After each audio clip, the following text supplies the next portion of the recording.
అన్నా రావణ తెలిసిన వాడవు శాంతముగాన మనవిని వినుమా. దూతను జంపుట ధర్మముగానిది లోకముచే గర్హింపబడునది. శూరుడవైనా నీకు తగనిది రాజధర్మ విరుద్ధమైనది అని విభీషణుడు లంకేశునితో దూతను చంపుట తగదని తెలిపెను. అన్నావీని వధింపకుమా, తగు రీతిని దండించి పంపుమా. దూత ఎడల విధింపబడినవి వధగాక తగిన దండనలున్నవి.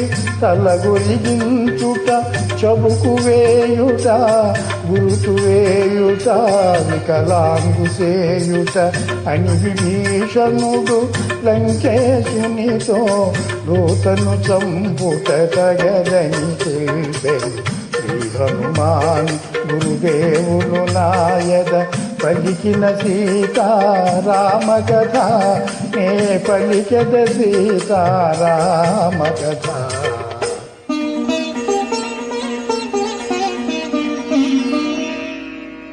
కపులకు వాలము ప్రియభూషణము, కావున కాల్చుడు వీని వాలము. వాడవాడలా ఊరేగింపుడు, పరాభవించి వదలివేయుడు.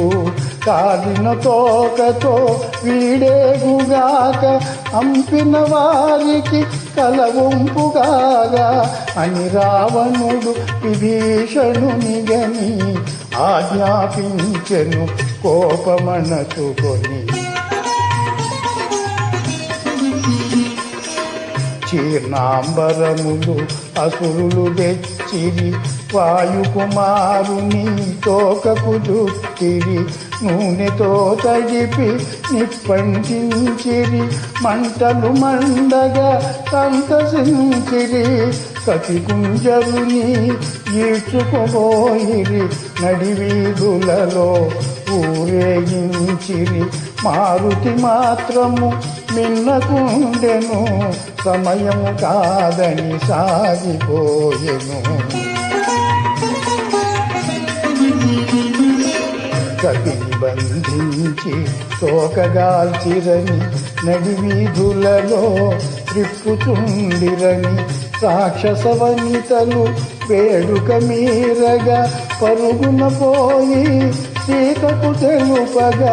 అంతటి ఆపద తన మూలముగా వాయుపునకు వాటిల్లెనని సీతామాత కడు చింతించెను, అగ్నిదేవుని ప్రార్థన చేసెను. ఓర్వరానివై మండిన మంటలు ఒక్కసారిగా చల్లగా దోచెను. అగ్నిదేవునకు నా జనకునకు అన్యోన్యమైన మైత్రి చేతనో, రామదూతనై వచ్చుట చేతనో, సీతామాత మహిమ చేతనో.